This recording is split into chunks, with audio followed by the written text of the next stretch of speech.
The coffee had gone cold 47 minutes ago. Claire Montgomery tracked time the way most people track debts, counting each minute as currency she could never reclaim. The ceramic mug sat before her on a table, scarred with initials and coffee rings, steam long since dissipated into the warm air of the cafe. Outside Christmas lights blinked their eternal rhythm against frosted windows, red and gold and green, casting colored shadows across the hardwood floor.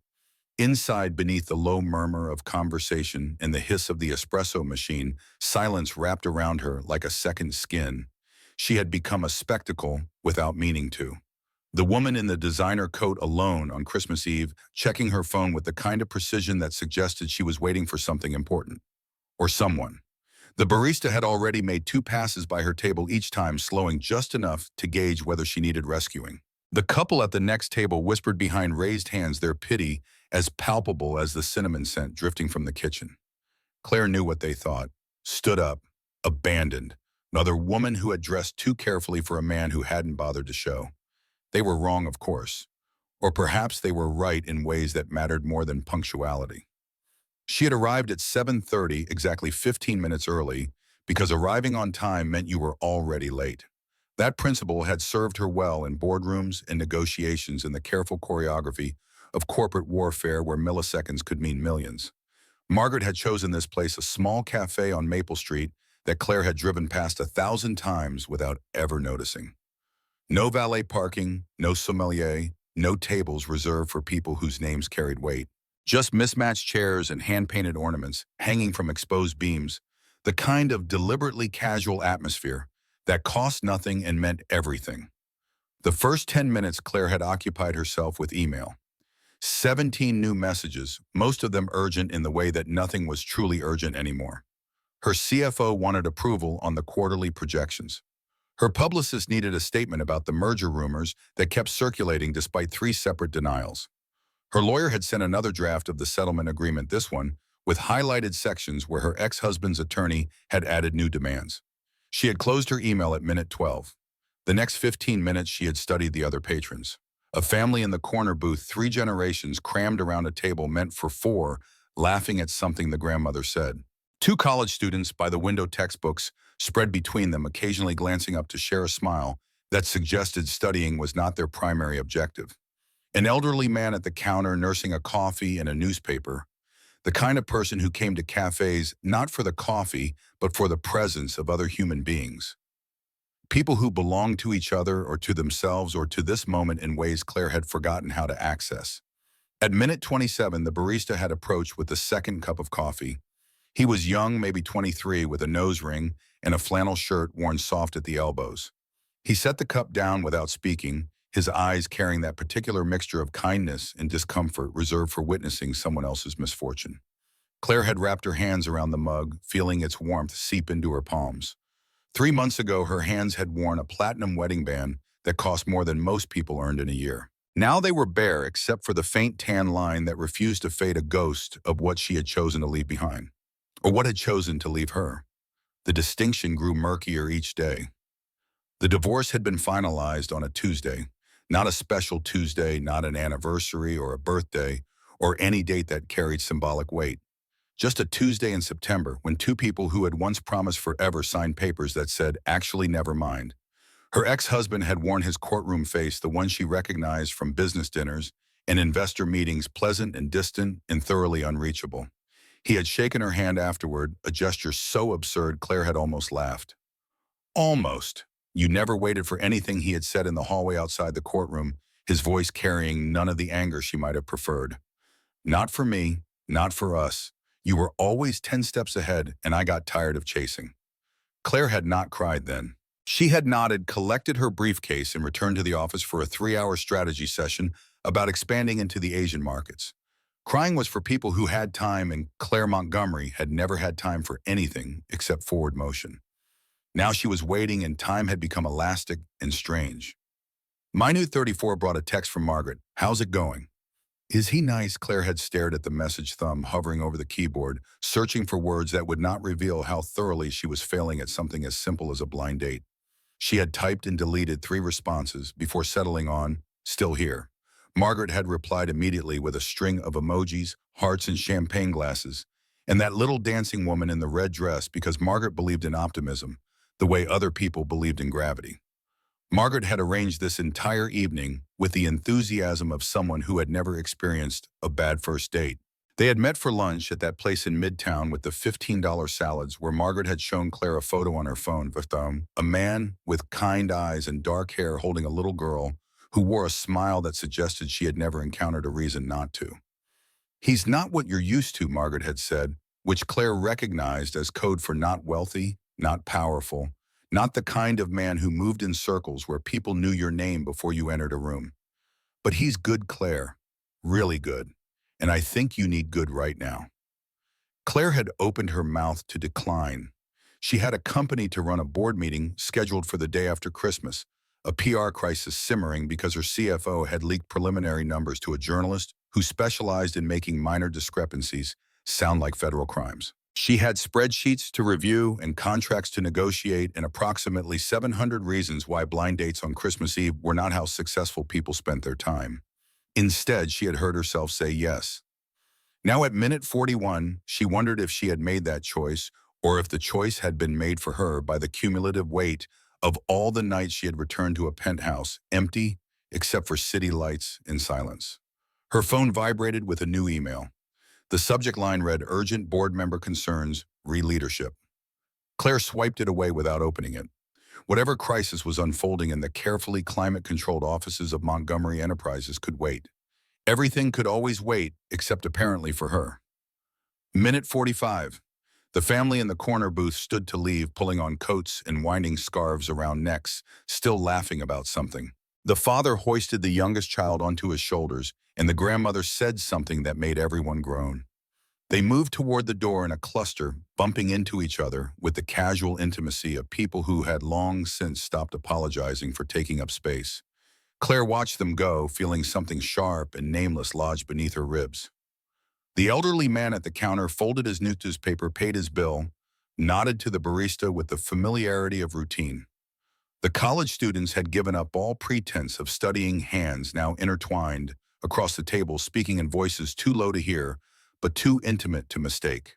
The cafe was emptying, Christmas Eve, claiming its territory, pulling people home to wherever home meant. Claire should leave. Every rational calculation said to stand, collect her coat, walk out with her dignity intact. She had waited long enough to prove something to Margaret, to herself, to the ghost of her ex-husband's accusations that still echoed in her skull. She had tried. That should count for something. Her legs did not move. Minute 47 arrived with the weight of a verdict. Claire checked her phone one final time. No messages, no missed calls, nothing but the screen, reflecting her own face back at her. She looked tired. When had she started looking so tired? The door opened, bringing with it a gust of December air and the scent of snow. Claire glanced up reflexively, then back at her phone, unwilling to watch another happy couple or intact family parade their wholeness through her line of sight. But something made her look again. The man in the doorway was exactly the kind of person who looked like he had fought through hell to get there. His jacket, a worn canvas thing that might have once been navy blue, clung to his shoulders in dark patches where snow had melted into fabric. His jeans bore splashes of something wet, slush probably, or the particular grime of city sidewalks after the first snow. His hair, dark and slightly too long, was plastered against his forehead in a way that suggested neither style nor intention, just the consequence of running through weather without an umbrella. He stood still for a moment, scanning the room with eyes that carried exhaustion in every line. When his gaze found hers, something shifted in his expression. Relief, pure unguarded relief, the kind that people usually learn to hide by the time they reached adulthood. He crossed the cafe in quick strides, and Claire noticed peripherally how the remaining patrons watched him with puzzled curiosity. He did not belong here in this artisanal coffee shop with its oat milk lattes and locally sourced pastries. Or perhaps he belonged here more than Claire did, with her Burberry coat and her Louboutin heels and her armor of expensive things that had never made her feel less alone. He stopped at her table, breathing hard water dripping from his jacket onto the hardwood floor. Claire could see the rise and fall of his chest, the way his hands trembled slightly at his sides. His voice came out rougher than she expected, lower, carrying the rasp of someone who had been shouting or crying, or both. "I'm so sorry. I'm David. My daughter was sick. I couldn't." The sentence dissolved mid-thought as if he had suddenly become aware of the puddle forming around his boots. Claire stood her heels, bringing her almost eye level with him. Up close, she could see the exhaustion etched into the corners of his eyes, the kind that came from fear rather than mere lack of sleep. He smelled faintly of antiseptic and something else lavender, maybe the ghost of children's soap. Her voice emerged cooler than she intended, the professional tone she used in boardrooms when she needed to establish boundaries without giving offense. It's fine, I understand. David's gaze dropped to the two coffee cups on the table, one empty, one untouched. Then back to her face, searching for something. You waited. Claire felt the simple observation land with more weight than it should. I did. Why the question was too direct, too honest for a first meeting between strangers. Most people would have deflected with humor or false modesty, made some joke about having nothing better to do. But David just stood there, dripping onto the floor, waiting for an answer he seemed to genuinely want. Claire sat back down, and after a moment, David took the seat across from her. The barista materialized with a towel, which David accepted with a quiet thank you that carried actual gratitude rather than mere politeness. He dried his face, his hands the back of his neck moving with careful economy. His fingers were calloused, Claire noticed. Working hands, not the manicured hands of men who spent their days in climate-controlled offices pushing paper and power in equal measure. She found herself asking, "How's your daughter? She's okay. High fever, but it broke about an hour ago. She's home now." Sleeping. Had David folded the towel and set it on the edge of the table with the precision of someone trying to minimize the disruption of his presence. "I tried to text you. The signal in the ER waiting room is terrible." Emergency room.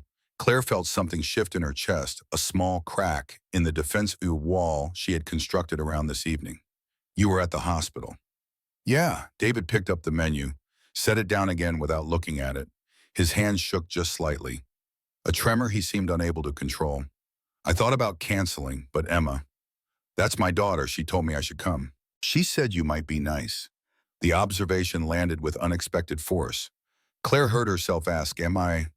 David looked at her, then really looked, and Claire felt the full weight of his attention. It was not invasive or presumptuous, not the calculating assessment of men who were always measuring and judging and finding ways to leverage what they saw. This was different, careful, considerate, like he was trying to see past the designer coat and the perfect hair to whatever lived underneath. His answer came slowly, "I don't know yet. But you waited, so maybe." The couple at the next table stood to leave, and in the brief silence that followed, Claire became aware of her own heartbeat loud in her ears. She reached for her coffee, the second one still warm, and took a sip. Too sweet. The barista had added sugar without asking. She drank it anyway. "Margaret said you're a plumber." "I am. Do you like it?" David's mouth twitched, almost a smile. "It pays the bills. Keeps Emma fed." "That's what matters." "That's not what I asked." He leaned back in his chair and some of the tension seemed to leave his shoulders. "No, it's not what I'd choose if I had a choice.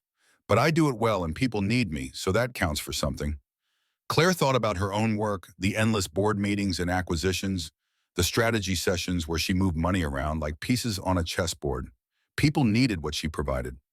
Jobs, returns on investment, the steady hand of leadership that kept a corporation profitable. But did they need her or just the function she performed? She heard herself ask, "What would you choose if you had a choice?" David was quiet for a long moment. Outside, the snow fell harder now, blurring the Christmas lights into soft halos. When he spoke, his voice carried the weight of a door opening onto a room he had kept locked. "I used to be an architect. Designed houses mostly. Custom builds. I liked the idea of creating spaces where people could be happy." "Why did you stop?" "My wife got sick." His jaw tightened, the only outward sign of whatever storm moved beneath the surface: cancer. "By the time she was gone, I had medical bills that would have buried us. Plumbing pays better than entry-level architecture, and I could start right away, so I did." "I'm sorry." "Don't be. It was 3 years ago.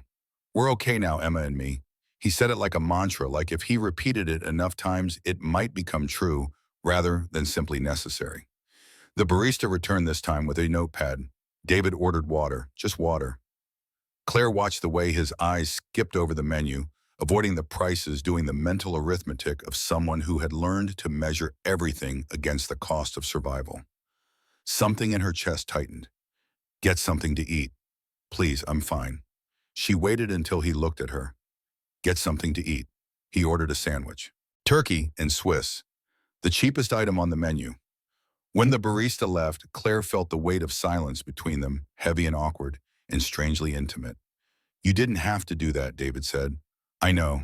I can pay for myself. I know that too. He studied her for a moment, and Claire had the unsettling feeling that he could see straight through every defense she had spent 15 years constructing. Why did you really wait? Claire did not have a quick answer this time. She thought about the last 3 months, the divorce proceedings that had felt more like a business dissolution than the end of a marriage. The empty penthouse where she woke up each morning and forgot, just for a second, that there was no one beside her anymore. The slow creeping realization that she had built an empire and lost something she could not name. Margaret's voice on the phone came back to her, gentle but firm. You need to try, Claire. Just try. Her answer emerged slowly, each word a small act of vulnerability she had not planned. I think I was hoping someone would wait for me too. David did not speak. He just nodded, a gesture that suggested he understood exactly what she meant, had perhaps been carrying the same hope without articulation. His phone buzzed. He pulled it out, glanced at the screen, and his entire face softened in a way that made Claire's throat tighten. It's Emma, he said, almost apologetic, then swiped to answer. Claire heard a small, hoarse voice on the other end. Daddy, hey baby, you okay? Yeah, I took my medicine. When are you coming home? David's thumb traced the edge of his phone, a nervous gesture that seemed unconscious. Soon, real soon. Is the lady nice? Claire felt something lodge beneath her ribs. David's eyes flicked to hers, and for a moment she saw something raw and unguarded in his expression, the kind of emotion people usually reserve for private moments rather than first dates with strangers. His voice came soft. Very nice. Good. You deserve someone nice, Daddy. Claire looked away, focusing on the Christmas lights outside. Red, gold, green. Red, gold, green. The rhythm steady and unchanging while everything else shifted. I'll be home in a bit, okay? You need anything? No. I just wanted to make sure you were okay. I'm okay, sweetheart. I promise. Okay. Love you. Love you too. David ended the call and set the phone face down on the table. He did not speak for a long moment, and Claire did not push. She understood somehow that this silence was its own kind of conversation, saying things neither of them had words for yet. Finally, she worries about me. She's 7 and she worries about me. That's not how it's supposed to work. She loves you. I know. But sometimes I think she'd be better off if I could give her more. A real house instead of a 2-bedroom apartment. A mom who's actually there instead of just a memory she's starting to forget. He stopped, shook his head. Sorry. You didn't sign up for this. Didn't I? Claire asked, her voice quieter than before. Margaret said you were a good father. She didn't mention anything else. What else is there? The question hung between them, simple and devastating. Claire thought about all the things she used to believe mattered. The corner office with floor-to-ceiling windows. The 7-figure salary. The invitations to galas and fundraisers where everyone smiled and no one was happy. What else is there? She repeated internally and found no answer that satisfied. The barista brought David's sandwich, and he ate it slowly, methodically, with the care of someone who had learned not to waste food. Claire watched without meaning to noticing small things. The way he wiped his mouth with a napkin after every few bites. The way he said thank you when the barista refilled his water. Ordinary things that her ex-husband had stopped doing somewhere along the way when courtesy had become optional rather than essential. Can I ask you something? David said, setting down the last quarter of his sandwich. Go ahead. Why are you here, really? A woman like you could be anywhere doing anything. Why a blind date with a plumber on Christmas Eve? Claire considered lying. It would be easy boredom, curiosity doing Margaret a favor. But something about the way David was looking at her, patient and open, made the truth feel less dangerous than usual. Her voice emerged steady, because I'm tired of being alone. And I'm tired of pretending I'm not. David nodded slowly. Yeah, I get that. Do you? Emma drew me a picture this morning. He reached into his jacket pocket and pulled out a folded piece of paper, smoothed it carefully on the table between them. She wanted me to bring it. For luck, she said. Claire leaned forward. The drawing was simple stick figures in crayon, a man and a woman holding hands. Above them, Emma had written in wobbly letters, Daddy and his new friend. Merry Christmas. There was a small smudge in the corner like someone had cried and tried to wipe it away. She wants you to be happy, Claire said quietly. She wants me to have what she can't give me. David's voice remained steady, but Claire heard the fracture beneath it. She's 7 years old and she thinks it's her job to fix me. Claire's hand moved before she could think about it, reaching across the table to touch his wrist. Just briefly, just enough to ground him. You're not broken. David looked at her hand, then at her face. How do you know? Because broken people don't show up 47 minutes late to a blind date and still apologize. He almost smiled at that. Almost. I should go. Emma's alone and I don't like leaving her too long, even when she's sleeping. I understand. David stood, pulled out his wallet. Claire saw the worn leather, the frayed edges, the careful way he counted out bills for the sandwich. She wanted to tell him not to bother, that she would take care of it, but she knew somehow that offering would hurt more than help. Thank you for waiting, David said. I know it probably seemed don't. Claire interrupted gently. Don't apologize again. You're here, that's what matters.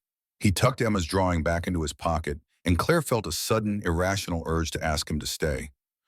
Just a little longer.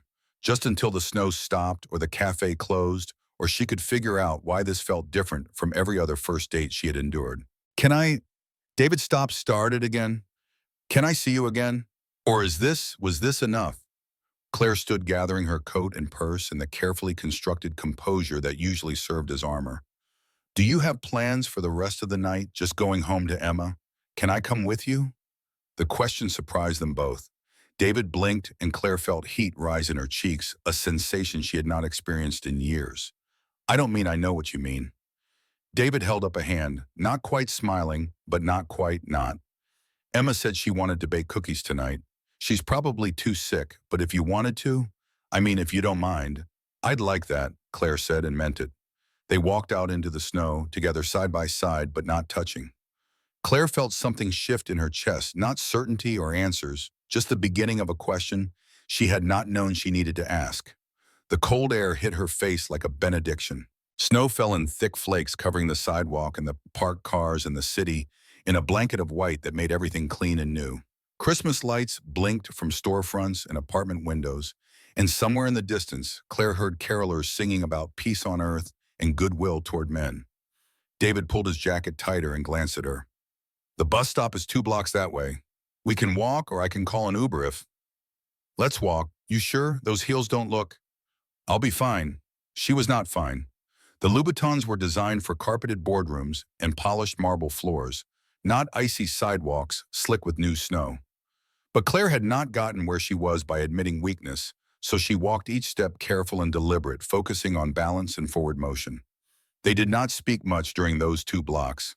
David kept glancing at her, ready to offer an arm or assistance, but Claire kept her gaze forward, determined to navigate this terrain on her own terms. When they reached this bus stop, her feet ached and her toes had gone numb, but she had not fallen. Small victories still counted. The bus shelter offered minimal protection from the wind. David checked his phone for the schedule. Should be here in 4 minutes. Claire nodded, watching her breath form clouds in the cold air. A bus ride. When was the last time she had taken public transportation? In college, probably before she had clawed her way up from nothing to something, before town cars and drivers and the insulation that wealth provided from the ordinary mechanics of daily life. This is different for you, David said. It was not a question.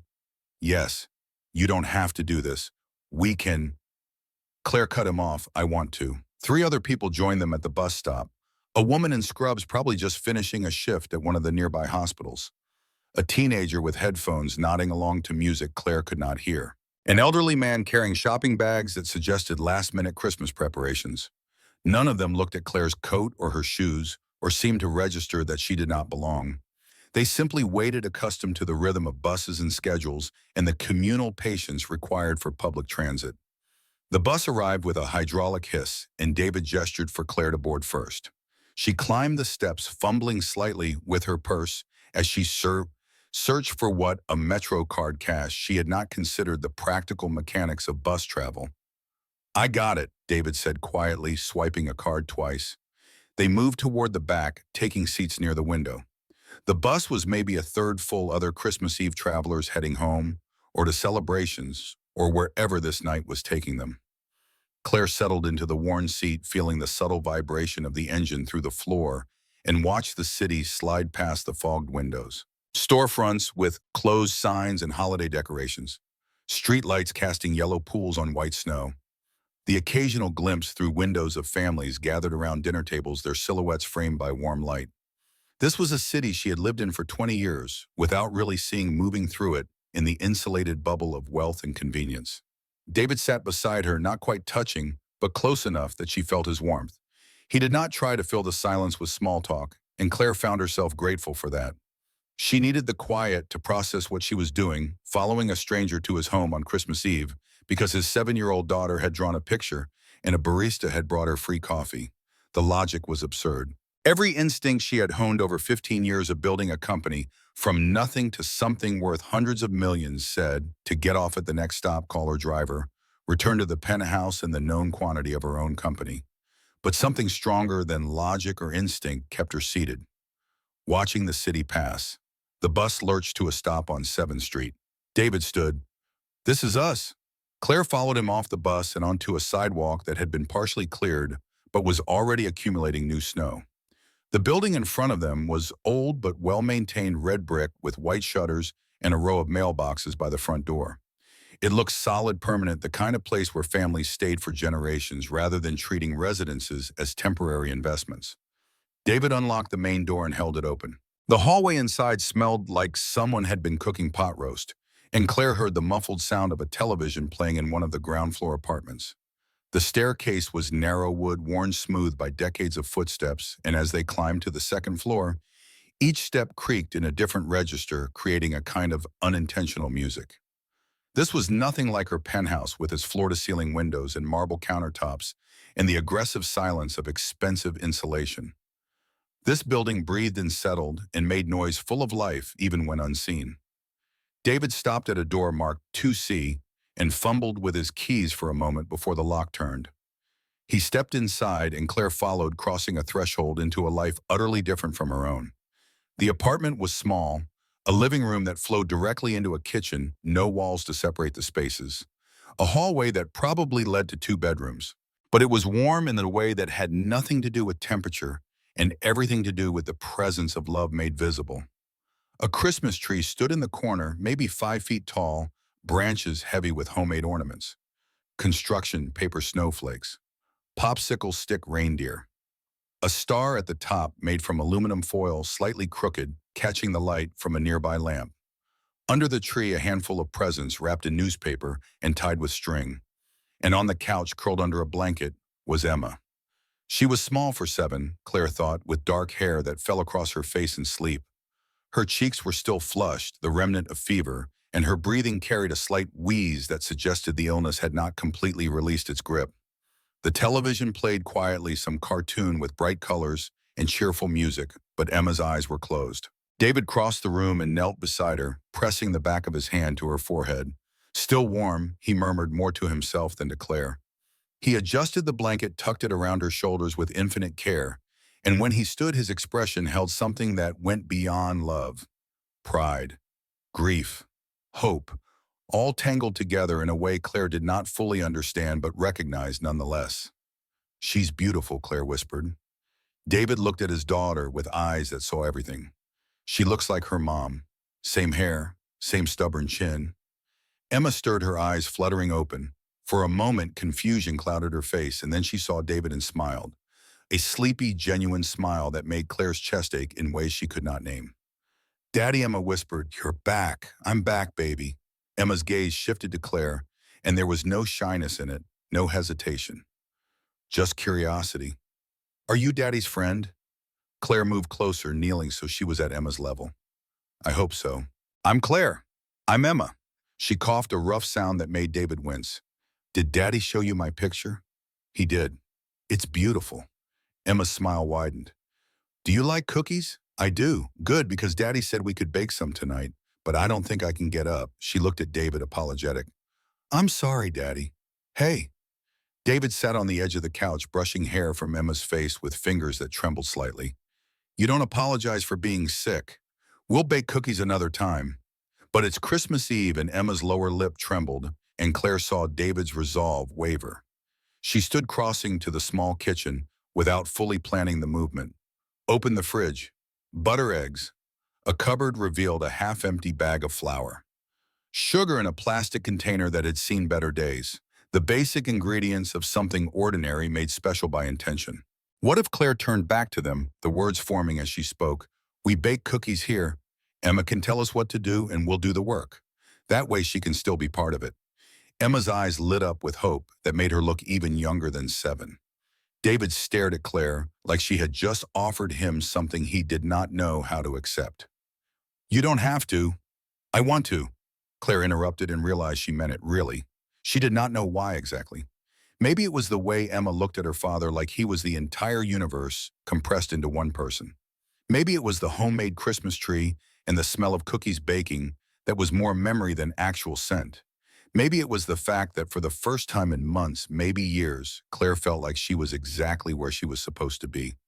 They baked cookies. Emma directed from the couch, her voice small but determined. More sugar, Daddy. No more than that. And Miss Claire, you have to crack the eggs with one hand or it's bad luck. Claire had never cracked an egg with one hand in her life. The first attempt resulted in shell and yolk mixing together in a mess that made Emma giggle a sound like bells. The second one worked barely, and David caught her eye across the counter and smiled. A real smile this time, one that reached his eyes and transformed his entire face. They worked in a kind of rhythm that felt choreographed despite never having done this together before. David measured, Claire mixed. Somewhere along the way, flour ended up on David's shirt and butter on Claire's sleeve. Emma laughed at them both, and the sound filled the small apartment like light pushing back shadows Claire had not realized she was carrying. The first batch came out of the oven, slightly misshapen and burned on the edges. Emma declared them perfect. David brought her one still warm, and she took a small bite before handing it to Claire. You try. Claire took a bite, too sweet, slightly underbaked in the middle, and the best thing she had tasted in years. Perfect, she agreed. Emma's smile was radiant. Can Miss Claire stay for Christmas? David froze. Claire felt her heart skip. The question hung in the air, impossibly large. Emma, David started, his voice gentle. Miss Claire probably has plans. I don't. Claire interrupted before she could stop herself. I don't have plans. Emma sat up a little straighter despite her obvious exhaustion. So you can stay. Claire thought about her penthouse, silent and cold. The corporate retreat she was supposed to be planning. The PR crisis waiting in her inbox. All the reasons she should say no arranged themselves in neat rows in her mind, logical and insurmountable. I'd like that, she heard herself say. Emma's eyes filled with tears, and before Claire could ask if she was okay, the little girl had launched herself forward, arms wrapping around Claire's neck in a hug that was fierce and desperate and full of a need Claire recognized because she felt it too. Thank you, Emma whispered against her shoulder. Daddy needs someone. He won't say it, but he does. Claire held her carefully, afraid she might break. Over Emma's shoulder, she saw David standing in the kitchen, one hand pressed flat against the counter, his eyes closed. When he opened them, there were tears on his face. Okay, he said roughly. Okay. That night, Emma fell asleep on the couch again, exhausted by fever and excitement in equal measure. David carried her to her room, and Claire heard him murmuring something too quiet to make out, followed by the soft click of a door closing. Claire stayed in the kitchen, washing dishes that did not really need washing, trying to make sense of what had just happened. She had agreed to spend Christmas with people she had just met. She had inserted herself into their lives with the kind of presumption that should have felt wrong but instead felt inevitable, like a door she had been walking toward without realizing it existed. When David came back, he found her standing by the window, looking out at the snow that continued to fall, blanketing the city in silence. She's out. Fever's down. She'll be okay. Good. David came to stand beside her, close enough that Claire could feel his warmth, but not quite touching. I don't know what we're doing, me either, but I'm glad you're here. Claire turned to face him, and in the dim light from the kitchen, she saw vulnerability in his expression that matched her own. Me too. You can sleep in my room, David said quickly. I'll take the couch. David, I just want you to be comfortable. Claire heard what he was not saying, the careful boundaries he was trying to establish. I'm comfortable. And she was.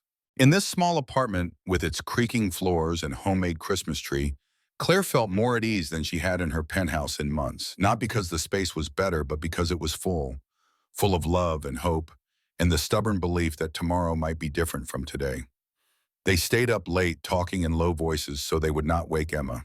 David told her about his wife, about the way cancer had stolen her slowly, and then all at once leaving him with a daughter who needed everything and memories that hurt more than their absence. Claire told him about her divorce, about the way success had become a prison she had built for herself, trading everything else for the illusion of control. They did not try to fix each other. They just listened, and somehow that was enough. Somewhere around 2 in the morning, Claire fell asleep on the couch, her head tilting sideways until it rested against the cushion. David watched her for a moment. This woman who had waited 47 minutes for him, who had come to his home and baked cookies with his daughter, and somehow made everything feel less impossible. He retrieved the blanket from Emma's room, the one with stars on it, and covered Claire, gently tucking it around her shoulders the way he had with Emma earlier. She did not wake, just sighed and settled deeper into sleep. David sat in the chair across from her, too wired to sleep himself, and thought about the strange mathematics of chance. How many decisions had led to this moment, Margaret connecting them? Emma drawing a picture, Claire choosing to wait instead of leave, the fever breaking just in time for him to make the date even 47 minutes late. If any single variable had changed, this moment would not exist. Claire would be in her penthouse, and he would be alone with Emma, and the possibility of something different would have passed them by unknown and unmissed. But here they were. David finally dozed off sometime after 3, his head tilted back against the chair, and when he woke, gray morning light was filtering through the window. Snow had stopped falling, leaving the world outside pristine and quiet. Claire still slept on the couch, and for a moment David just watched her, this stranger who was becoming something else, without either of them having planned it. Her coat had slipped from the back of the couch to the floor, and in sleep the careful composure she wore like armor had softened into something more vulnerable. He stood quietly and moved to the kitchen, started coffee by muscle memory. The apartment was cold. The heat in this building never worked quite right, but the smell of brewing coffee made it feel warmer. Outside, the city was beginning to wake up. A car passed, chains rattling against snow. Somewhere a door opened and closed. Christmas morning arriving for everyone, not just them. Emma appeared in the hallway, still in her pajamas, eyes bright despite the fever. Sad. David turned, surprised. "Hey, baby, you should be resting." "I'm okay." She moved into the living room and stopped when she saw Claire sleeping on the couch. She stayed. She stayed. Emma climbed onto the couch, carefully settling near Claire's feet, and just stared at her with the unself-conscious intensity of childhood. "She's pretty." "She is. Do you like her?" David poured coffee into 2 mugs, considering his answer.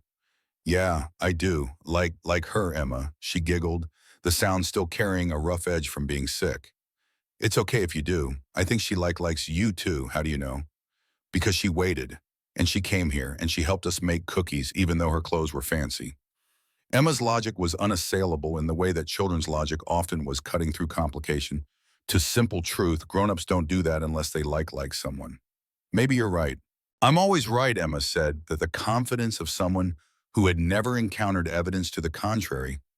"Can I wake her up?" Santa came. "Let her sleep a little longer. She had a long night." "But it's Christmas." "I know. Just a few more minutes." Emma sighed dramatically but settled back against the couch, content to wait. David brought one of the coffee mugs to the living room and sat in the chair he had dozed in earlier, watching his daughter watch Claire, and feeling something unfamiliar and fragile building in his chest. Hope, maybe, or the possibility of hope, which was close enough to the real thing that he would take it. Claire stirred a few minutes later, eyes opening slowly, disoriented. She blinked, taking in the unfamiliar ceiling, the Christmas tree, Emma sitting cross-legged near her feet, and finally David in the chair with coffee steam rising between them. "Morning," David said quietly. "Coffee, please." Emma bounced once. "You're awake," Santa came. Claire sat up, and the blanket slipped from her shoulders. She looked rumpled and confused, and somehow more real than she had last night in the cafe, all polish and protection. "What time is it?" "Just after 7. I fell asleep." "You were tired." Claire ran a hand through her hair, a gesture that was more reflex than vanity. "I should probably," Emma interrupted, tugging at Claire's hand. "You have to see the presents. Come on." There was no resisting Emma's enthusiasm. David had learned that years ago. Claire allowed herself to be pulled from the couch and led to the Christmas tree, where Emma dropped to her knees and began inspecting the presents with serious concentration. "This one's for Daddy." Emma announced, then picked up a smaller package. And this one's for me. And this one, she paused, looking up at Claire with sudden uncertainty. I didn't know you were coming, so I don't have one for you. That's okay, Claire said, kneeling beside her. I didn't bring anything either. But it's Christmas. You're supposed to have presents. Emma, David's voice carried gentle warning. It's fine. But Emma was already moving determinedly, crawling across the floor to her room. They heard drawers opening, things being moved around, then silence. When she reappeared, she carried something wrapped in plastic and newspaper clutched carefully in both hands. She thrust it towards Claire. I made this yesterday.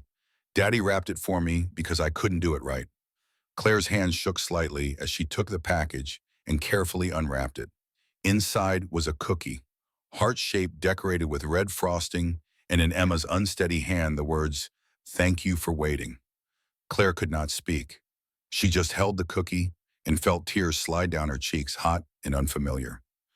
Emma crawled into her lap, small arms wrapping around her neck. Don't be sad. It's Christmas. I'm not sad, Claire managed. I'm happy. Good, Emma pulled back, looking at her seriously. Daddy says being real is better than being perfect.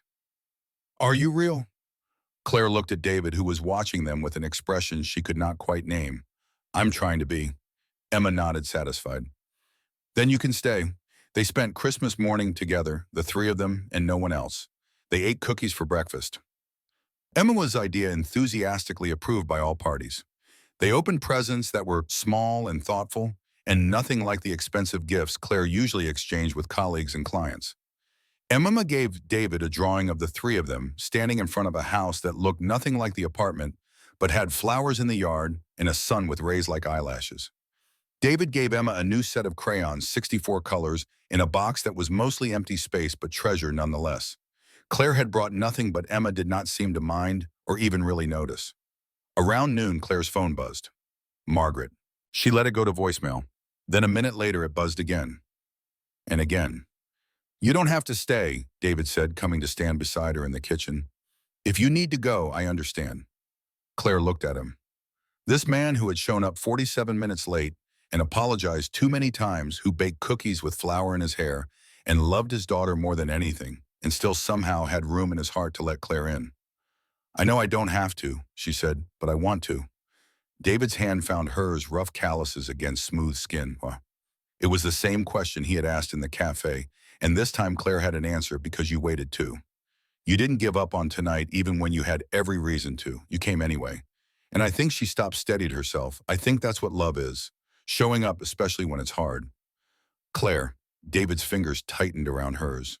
I don't know what this is. I don't either, she interrupted. I don't know where it's going. But I know I haven't felt this real in a long time, and I don't want to let that go. Emma appeared in the doorway, dragging her blanket. Are you guys done talking? I want to watch a movie, David laughed, a sound that was half sob, half joy. Yeah, baby, we're done talking. They watched a movie, some animated thing about a snowman and magic and believing. Emma fell asleep between them, partway through, her head on Claire's shoulder, her feet in David's lap. Claire felt the weight of her, warm and trusting, and thought about all the things she had been chasing for so long. Success, recognition, control, proof that she was enough. None of it mattered as much as this. The movie's ending credits rolled across the screen, accompanied by music that was aggressively cheerful. Claire shifted slightly, careful not to wake Emma, whose breath had settled into the deep rhythm of genuine sleep. David reached for the remote and muted the television, plunging the apartment into a quiet broken, only by the radiator's occasional clank and the distant sound of someone's Christmas music bleeding through the walls. Claire's phone vibrated in her coat pocket for what felt like the 100th time. She had been ignoring it for hours now, watching the screen light up with incoming calls and messages, each one a small invasion from the world she had temporarily abandoned. Margaret, her assistant. Unknown numbers that were probably board members who had somehow obtained her personal cell.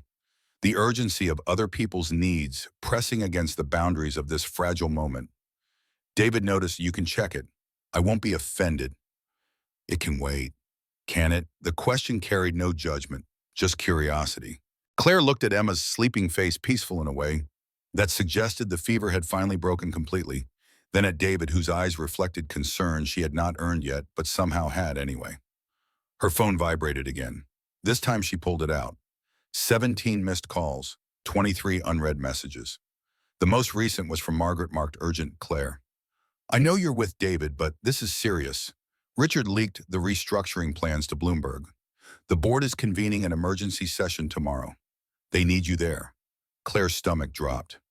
Richard Chen, her CFO, the man she had hired 5 years ago because he was brilliant with numbers and utterly terrible at loyalty. She had known for weeks that something was wrong, had seen the signs in his increasing aggression during meetings, his sudden interest in consulting contracts with their competitors. But she had been handling it quietly, carefully, the way you handled a bomb you were trying to defuse without alerting anyone to the danger. Apparently, quiet had not been quiet enough. She scrolled through the other messages. Her attorney, her publicist, 2 board members, all variations on the same theme: crisis, emergency, need immediate response. The kind of corporate wildfire that could destroy everything she had built if not contained immediately. David watched her face. Bad news. My CFO just sabotaged a major restructuring we've been planning for 6 months. The board is she stopped, suddenly aware of how absurd this must sound. It's complicated. Do you need to go? Claire looked at Emma, still sleeping, then at the homemade Christmas tree with its aluminum foil star, then at David, who was giving her an out without making her feel guilty for taking it. This man, who barely knew her, was offering her freedom to return to her real life, and somehow that generosity made leaving feel impossible. Not yet, she heard herself say. Not right now, but soon. Maybe. David nodded, and Claire saw understanding in his expression that went beyond mere acceptance. He knew she did not fully belong here, had probably known from the moment she walked into his apartment in her expensive coat and designer heels. The miracle was not that she had come, but that he had let her. Emma stirred, eyes opening slowly. Is the movie over? Yeah, baby, David said softly. How are you feeling? Better. Emma sat up, rubbing her eyes. Can we have lunch? I'm hungry. That's a good sign. David stood carefully, moving Emma's feet from his lap. What do you want? Grilled cheese. Coming right up. He disappeared into the kitchen, and Emma turned to Claire with the unfiltered curiosity of childhood. Do you have to go back to your house eventually? Is your house nice? Claire thought about her penthouse, all 3,000 square feet of it, empty except for furniture selected by a designer who specialized in creating spaces that looked like no one lived there. It's big. Do you live there alone? Yes, that sounds lonely. The observation landed with unexpected force. Claire had spent years telling herself that solitude was different from loneliness, that choosing to be alone meant you were strong rather than abandoned. But Emma's simple assessment stripped away the careful distinction, revealing the truth underneath. It is lonely, Claire admitted. Sometimes. You can stay here if you want. We have an extra bedroom. Daddy uses it for his office, but there's a bed. Emma's offer was guileless, delivered with the absolute certainty that problems had simple solutions if you were just willing to implement them. That's very kind. Daddy gets lonely too. He doesn't say it, but I can tell. When he thinks I'm sleeping, sometimes he sits in the living room and just stares at pictures of Mommy. He doesn't cry anymore, but he looks like he wants to. Claire felt something crack open in her chest. She reached out and smoothed Emma's hair, a gesture that felt natural despite having no practice. He loves you very much, I know. But that's different from having a grown-up to talk to. Kids can't fix everything, even though we try. From the kitchen came the sound of butter sizzling in a pan and David's voice: grilled cheese in 5 minutes. Emma leaned against Claire's shoulder. I'm glad you came. Me too. Are you going to stay forever? I don't know, but you want to. Claire considered lying, softening the truth into something more appropriate for a 7-year-old. But Emma was looking at her with eyes that had already seen too much: a mother's illness, a mother's death, a father's grief inadequately hidden, and deserved honesty more than comfort. Part of me wants to, Claire said carefully, but life is complicated. Daddy says that too. Emma's voice carried the weight of someone who had heard this explanation before and found it insufficient. I think grown-ups make things complicated when they don't have to be. Maybe you're right. They ate grilled cheese sandwiches on paper plates in the living room because Emma declared eating at the table was boring, and it was Christmas, and Christmas was for breaking rules. David did not argue, just brought over chips and juice bars and settled onto the floor with his plate balanced on his knee. Claire sat on the couch watching them, and felt like an anthropologist observing a species she had once belonged to but had forgotten the customs of. Casual meals, casual conversation, the easy intimacy of people who did not need to perform for each other. Her phone buzzed again. This time it was a call, Margaret's name lighting up the screen. Claire hesitated, then stood and moved to the small hallway, answering with her voice low. Margaret, thank God. Margaret's relief was audible. I've been trying to reach you for hours. I know, I'm sorry. It's been, Claire, you need to come back, tonight. The board meeting is tomorrow at 9, and if you're not there, they're going to vote on emergency measures. Richard is spinning this as evidence that you've lost focus, that the company needs new leadership. That's insane. I've increased our value by 40% in 3 years. I know that. You know that. But Richard has been planting seeds for months, and this leak is exactly the ammunition he needed. Margaret's voice carried urgency that bordered on panic. Where are you right now? I'm with David. Silence then. Still Claire, the date was yesterday. It's Christmas Day. You've been with him for what, 18 hours? Something like that. More silence. Claire could practically hear Margaret recalibrating, trying to understand what was happening. Is everything okay? Did something happen? No. Yes, I don't know. Claire leaned against the wall, suddenly exhausted. I just needed this. Needed what? Something real. Something that isn't. She gestured helplessly, even though Margaret could not see her all of this. I understand that. I do. But Claire, you've worked too hard to let Richard Chen steal your company because you decided to have a Christmas breakthrough. You can have real after you handle this. Can I? What Claire heard herself asking the question she had been avoiding. Can I go back to that life after this? Wake up in an empty apartment and spend 14 hours a day managing crises and come home to silence and call it success? Margaret's voice softened. You're allowed to have both, work and happiness. They're not mutually exclusive, aren't they? Claire thought about the women she knew who ran companies. Most were divorced or had never married. The ones with families always seemed to be apologizing to their children for traveling to their boards, for needing flexibility, to everyone for taking up space while female. The math never worked. Something always had to give. Come back tonight, Margaret said gently. Handle the board meeting. Save your company. Then go back to David and Emma and figure out what you want. But don't let Richard win because you were too scared to choose yourself. That's not fair. It's completely fair. You built that company. You get to decide what happens to it. From the living room, Claire heard Emma laugh at something David said, the sound bright and uncomplicated. She thought about returning to the penthouse, putting on armor in the form of a power suit, walking into a boardroom, and fighting battles she had fought 1,000 times before. The exhaustion of it felt crushing. But Margaret was right. She had built Montgomery Enterprises from nothing, had sacrificed relationships and sleep, and sometimes her own ethics to create something that mattered. She could not let Richard Chen destroy it because she had spent one perfect day baking cookies with a man she barely knew and his daughter. Okay, Claire heard herself say. I'll be there. Thank you. Margaret's relief was palpable. I'll send a car. Where are you? Claire gave her the address, then ended the call and stood in the hallway for a long moment, gathering herself. When she returned to the living room, David looked up from his plate, and she saw understanding in his eyes before she spoke. You have to go, he said. It was not a question. There's a crisis at work. I need to handle it. I understand. Claire sat back down on the couch, but the ease of earlier had evaporated. I'm sorry. Don't be. You have a life, responsibilities. Emma looked between them, confusion creasing her forehead. But you just got here. I know, baby, Claire said, and the endearment slipped out before she could stop it. But sometimes grown-ups have to do things even when they don't want to. You don't want to go? No, I don't. Then stay. Emma's logic remained unassailable. If you don't want to go and you don't have to go, then you should stay. It's not that simple. Why not? Had David intervened gently. Emma, Miss Claire has important work. She runs a big company. How big? Very big, Claire said. Thousands of people work there. Oh, Emma processed this. So if you don't go, there'll be something like that.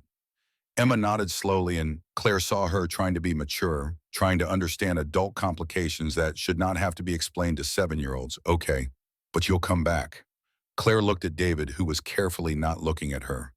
I don't know. The honesty felt cruel, but Emma deserved it. She had already experienced enough false promises every time her mother said she would be fine, every assurance that life would go back to normal, to recognize when adults were lying to make things easier. My car will be here in 20 minutes, Claire said. I should probably get ready. She gathered her coat and bag, checked her reflection in her phone camera, and was startled by how different she looked. Hair disheveled, no makeup, the careful polish she maintained for the outside world completely absent. She looked tired and real and more like herself than she had in years. David walked her to the door while Emma finished her sandwich in the living room. The hallway felt impossibly narrow, forcing them close together, and Claire was suddenly aware of every breath, every small movement. Thank you, she said, for letting me stay, for everything. You don't have to thank me, I do though. David leaned against the door frame and Claire saw something complicated in his expression. I Googled you last night, after Emma fell asleep. Claire felt her stomach drop. Oh. Claire Montgomery, CEO of Montgomery Enterprises. Net worth estimated at $200 million. Featured in Forbes' most powerful women in business 3 years running. His voice was neutral, but Claire heard the distance creeping in. You could have mentioned that. Would it have changed anything? I don't know. Maybe. He ran a hand through his hair. A gesture Claire was learning meant he was processing something difficult. I'm a plumber with a 2-bedroom apartment in medical debt I'll probably never finish paying off. And he gestured vaguely, So, so you're going to go back to your real life and realize this was a nice story you can tell at dinner parties. The time you spent Christmas with normal people. That's not fair, Claire said, and felt anger rising. You don't get to decide what this meant to me. Then what did it mean? The question hung between them, demanding truth. Claire thought about everything she could say, all the careful diplomatic answers that would preserve everyone's dignity. Instead, she stepped closer, close enough that she could see the flecks of gold in his brown eyes. It meant everything, she said quietly. For 18 hours, I got to be someone other than the person I've been pretending to be for 15 years. I got to just exist without having to prove or achieve or fight for anything. And you and Emma let me do that without asking for anything in return. So no, this wasn't a story for dinner parties. This was the first time I felt alive in longer than I can remember. David's expression shifted, walls coming down. I'm scared. Of what? That you'll realize what you're giving up. That 3 days from now, you'll wake up in your penthouse and remember you have a company worth hundreds of millions and a life that matters to thousands of people, and this us will seem small and not worth the sacrifice. Claire reached for his hand. I'm scared too. I'm terrified that I'll go back and get swallowed by everything I've been running from, and I'll convince myself this was a detour instead of a destination. But being scared doesn't make it less real. What do we do? Show up, Claire said, echoing her own words from the cafe. Keep showing up even when it's hard, especially when it's hard. Her phone buzzed. The car was outside. David pulled her into a hug, and Claire let herself be held, breathing in the scent of laundry detergent and coffee, and something uniquely him. When they pulled apart, his eyes were wet. Come back, he said. Please come back. I will. When as soon as I can. Claire pressed a kiss to his cheek, brief and chaste, but carrying the weight of promises she did not yet know how to keep. Take care of Emma. Tell her I said goodbye. She will not understand. I know. Claire stepped back, collecting her coat and bag. But she'll forgive me eventually, and that's more than I deserve. She left before she could change her mind, walking down the narrow staircase with its creaking steps, through the hallway that smelled like pot roast and community, out into the cold where a black town car waited with its engine running. The driver opened the door and Claire slid into the leather interior, into the insulated bubble of wealth and convenience that separated people like her from the world David and Emma inhabited.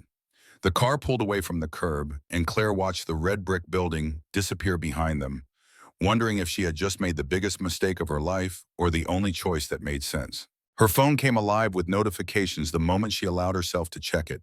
Emails, texts, news alerts. The Bloomberg article had gone live an hour ago. Montgomery Enterprises in turmoil as CFO reveals plans for massive restructuring. Anonymous sources claim the restructuring would result in layoffs, office closures, a complete reorganization that Claire had never approved because it was a distortion of the actual plan. Richard had taken her carefully considered strategy for controlled growth and twisted it into something that sounded like corporate pillaging. The stock price had already dropped 8%. Social media was lighting up with commentary from people who had never met her but were certain she was everything wrong with capitalism. And her board, the people she had hand-selected and cultivated, were apparently ready to throw her overboard at the first sign of rough water. She spent the car ride drafting a statement, making calls, doing damage control. By the time they reached her building, she had transformed back into Claire Montgomery's CEO, the woman who did not flinch or hesitate or doubt.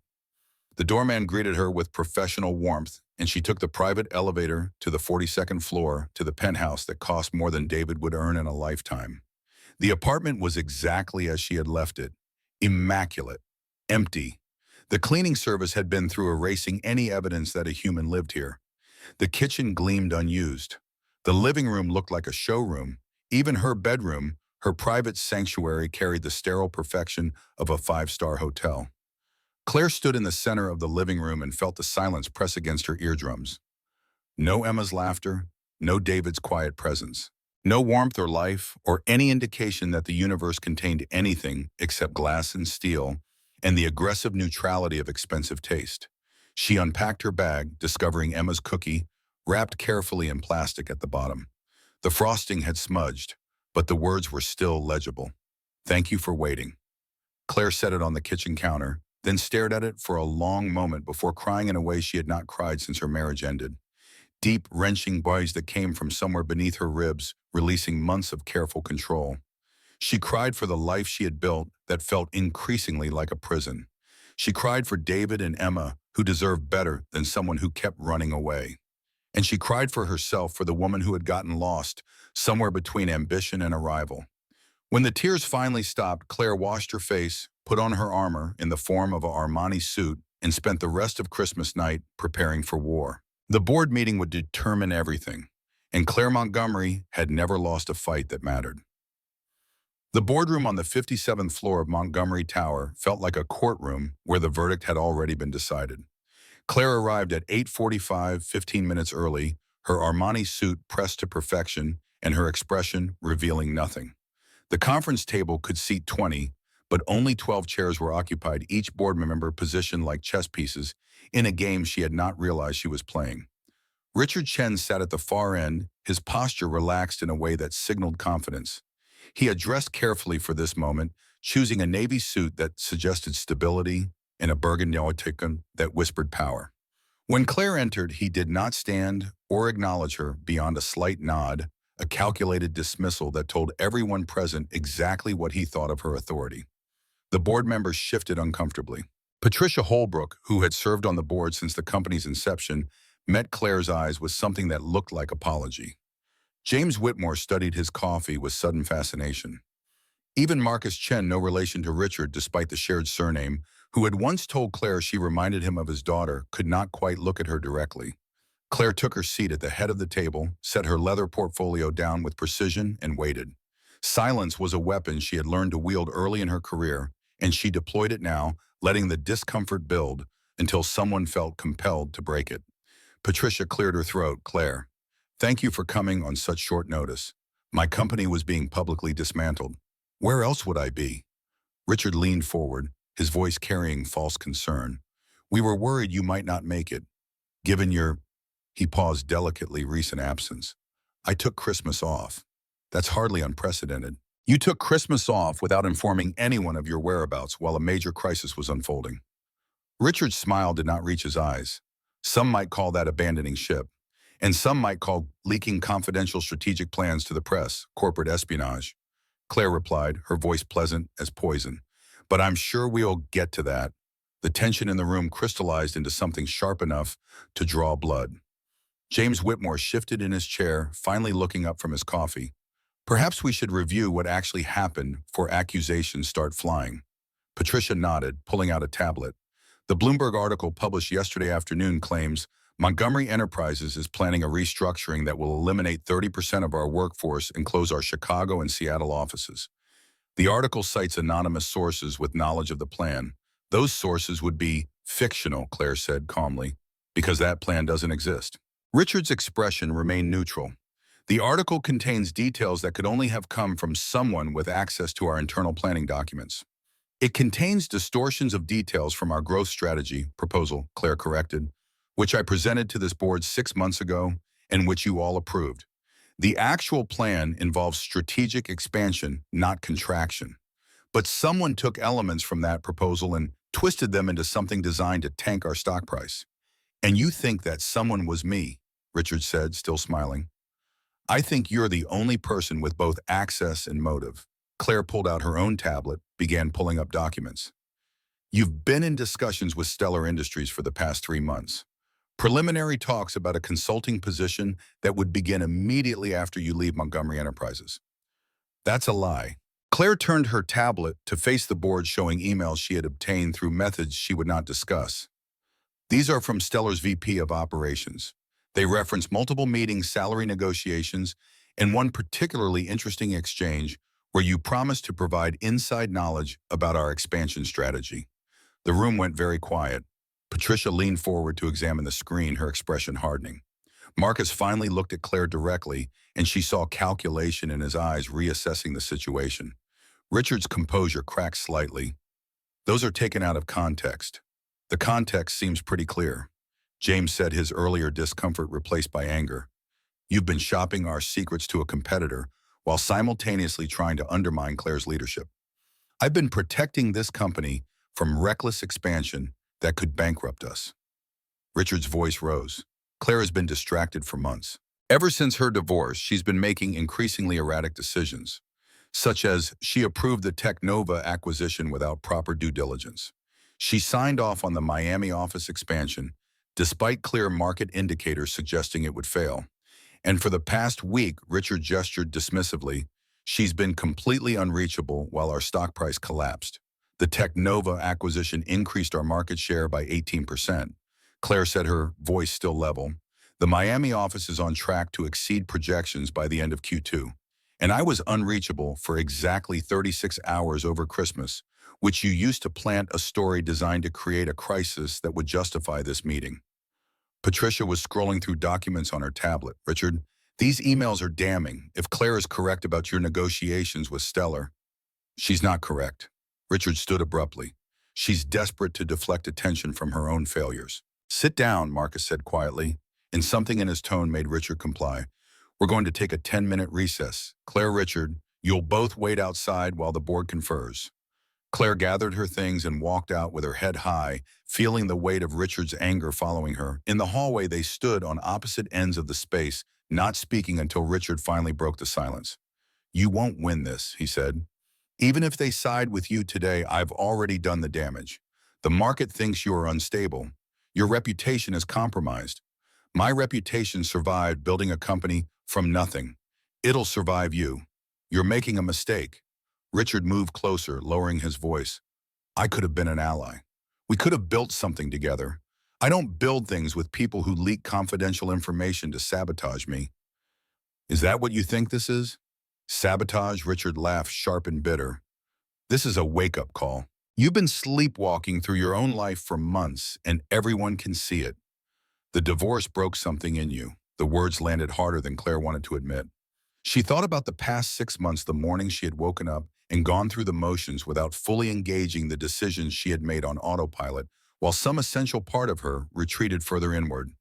Maybe it did, Claire said quietly, but that doesn't give you the right to burn down what I built. Before Richard could respond, the boardroom door opened. Patricia stepped out. We're ready. The board had reached a decision. Claire could see it in Patricia's face, in the set of her shoulders, in the way she avoided looking at Richard as she spoke. The board has voted to retain Claire as CEO and to terminate Richard's employment effective immediately. Richard's face went white. You can't. We can, and we are. Marcus had followed Patricia into the hallway. You violated your fiduciary duty to this company. You're lucky we're not pursuing criminal charges. This is a mistake. The mistake was ours, James added. Appearing behind Marcus, we should have seen what you were doing months ago. Security will escort you to your office to collect personal items. Patricia continued.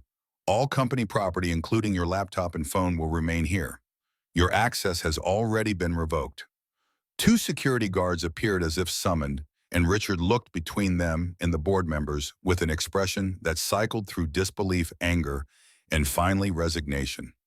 He straightened his tie, collected what remained of his dignity, and walked toward the elevators without another word. Claire watched him go, feeling no triumph, just exhaustion. This was what winning looked like: another body removed from the field of play, another crisis managed, another day survived. Patricia touched her arm gently. You should go home. We'll handle the press release and damage control. You need rest. Patricia's voice carried maternal authority that Claire had learned not to argue with. We'll reconvene next week. Until then, take a few days. The dismissal was kind but firm.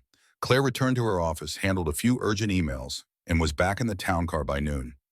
She gave the driver her penthouse address, then sat in traffic watching the city move around her with the detachment of someone observing life through bulletproof glass. Her phone rang. Unknown number. She almost declined, then curiosity won out. The voice on the other end was familiar in the worst way: Claire. It's James, not her board member James. Her ex-husband James. James Cartwright, who had shared her bed and her last name for 6 years before deciding he needed someone who knew how to prioritize marriage over mergers. What do you want? I saw the Bloomberg article. I wanted to make sure you're okay. Since when do you care? That's not fair. His voice carried that tone of wounded reasonableness that had always made Claire want to throw things. Just because we didn't work out doesn't mean I stopped caring about you. We didn't work out because you stopped caring about anything except your own comfort. Claire, please, I'm trying to help. How? By calling me the day after my CFO tries to stage a coup to remind me that my personal life is a disaster. Very helpful, James. Thank you. I heard you were with someone on Christmas. His voice shifted, jealousy creeping in around the edges. Margaret mentioned it. Of course she did. Claire felt anger rise, sharp and bright. What business is it of yours? I just want to make sure you're not making decisions based on loneliness rather than logic. You have a tendency to, he paused, seeking the diplomatic phrase, move quickly when you're feeling vulnerable. This conversation is over. Wait. Claire, I've been thinking. About us. About what we threw away. Maybe we moved too fast with the divorce. Maybe if we tried again. Are you serious? I miss you. The words came out rushed, like he had been holding them back and suddenly could not. I miss us. I miss coming home to you. You hated coming home to me. You said I was never really there, remember? Always thinking about work, always 10 steps ahead, never waiting. Her own words from months ago echoed back at her with bitter clarity. You were right about all of it, by the way. So let me help you change. We could start over. We know each other's faults now. We could do better. Claire closed her eyes, feeling the weight of his offer. It would be easy, wouldn't it, to slip back into the familiar pattern of marriage, to have someone waiting at home, even if that someone made her feel like she was perpetually failing at being a wife. Easier than whatever complicated mess she was building with David, with his medical debt and his 2-bedroom apartment and his daughter who deserved more than a part-time presence. No, Claire said quietly. I don't want to do better with you. I want to do different with someone else. This plumber, Margaret said, he's a single father with no money and no prospects. Is that really what you want? To play house with someone so far beneath you? The cruelty was casual, reflexive, the kind of class judgment that Claire had spent years absorbing until she stopped noticing it. Hearing it directed at David made her see clearly how poisonous it had always been. He's not beneath me. If anything, I'm trying to become worthy of him. She ended the call before James could respond, then blocked his number with fingers that trembled slightly. The car was approaching her building, and Claire felt the walls closing in. She could not go back to the penthouse, not yet, not without losing whatever fragile thing she had begun building on Christmas Eve. Change of plans, she told the driver. Can you take me to 7th Street? The driver glanced at her in the rearview mirror, surprised but professional. Of course, Ms. Montgomery. The drive took 40 minutes in midday traffic, and Claire spent every minute second-guessing her decision. She had left David and Emma less than 24 hours ago. Showing up now, uninvited, felt desperate. But staying away felt worse, like allowing all the reasons they should not work to outweigh the one reason they should, because she wanted to. The red brick building looked different in daylight, less mysterious and more worn. Claire paid the driver and stood on the sidewalk for a long moment, gathering courage. Then she climbed the stairs, each creaking step announcing her arrival, and knocked on apartment 2C. David opened the door in jeans and a t-shirt, surprise clear on his face. Claire, I handled it. The board meeting. I won. That's good. He stepped back, allowing her inside. Congratulations. Emma was at the kitchen table coloring intently. She looked up when Claire entered and her face transformed with joy. Miss Claire, you came back. I came back, Claire confirmed, and found herself swept into a hug that was too tight and too perfect. I'm sorry I left. It's okay. Emma pulled back, studying her face with serious concern. Did you save all those people? I think so. Good. Then it was worth it. Emma returned to her coloring like Claire's sudden reappearance was the most natural thing in the world, and maybe to her it was. David moved into the kitchen, putting distance between them. I didn't expect to see you so soon. I know, I should have called. It's fine. He busied himself with dishes that were already clean. How was it? The meeting. Claire thought about Richard's face when the board sided with her, about James's phone call, and his offer to start over, about the choice that had felt impossible until she made it exhausting. But I'm free for a few days. The board insisted I take time off. That's good. You probably need rest. The formality in his voice hurt more than anger would have. Claire moved closer, forcing him to look at her. I'm not here because I have nowhere else to go. I'm here because this is where I want to be, for now, for as long as you'll have me. David set down the dish he was holding. Claire, I've been thinking about what this is, what it can be, and I don't see how it works. You have a life that's, he gestured helplessly, massive, important. I have a daughter in debt and a job that pays $45,000 a year. Those worlds don't touch. So we build a bridge between them. With what hope? Good intentions. He shook his head. Emma's already attached to you. When you left yesterday, she cried for an hour. She asked me if you were coming back, and I didn't know what to tell her because I don't know. Are you coming back, Claire? Really? Or is this just something you're trying on until you remember who you actually are? The question hung in the air, demanding truth. Claire thought about her penthouse and her empire and the version of herself that had seemed so essential until she discovered it was optional. She thought about Emma's drawing and the cookie with its smudged frosting and the way David had looked at her when she waited 47 minutes without leaving. Emma appeared in the doorway, her coloring abandoned. Are you leaving again? The question shattered something. Claire dropped to her knees so she was eye level with the little girl. No, I'm not leaving, but Daddy thinks you are. Emma's voice carried the weight of someone who had heard this argument before in different words. He thinks everyone leaves eventually. Not everyone, Claire said gently. And not me, not if I can help it. You promise? Claire looked up at David, who was watching them with an expression that mixed hope and terror in equal measure. I promise. Emma wrapped her arms around Claire's neck. Okay, I believe you. In the days that followed, Claire learned what it meant to actually keep a promise rather than just making it. She went back to the penthouse only to pack bags to collect things she needed for an extended stay. She took calls from her office but limited them to urgent matters only. She attended one board meeting via video conference from David's tiny office, aware the entire time that she was participating in her corporate life while sitting in a space where the desk was secondhand and the chair squeaked. She learned David's routines. Coffee at 6 strong and black, toast with too much butter because Emma insisted that was the only right way. The morning ritual of getting Emma ready for school when it resumed after New Year's, the careful choreography of lunch packing and shoe finding, and the eternal question of whether a jacket was necessary. She learned Emma's moods, the way she got quiet when she was scared, loud when she was happy, defiant when she was tired. The stories she loved, anything with princesses who rescued themselves. The foods she hated, green beans, mushrooms, anything that looked squishy. The nightmares that sometimes came sending her padding into David's room at 3 a.m. with her blanket trailing behind her.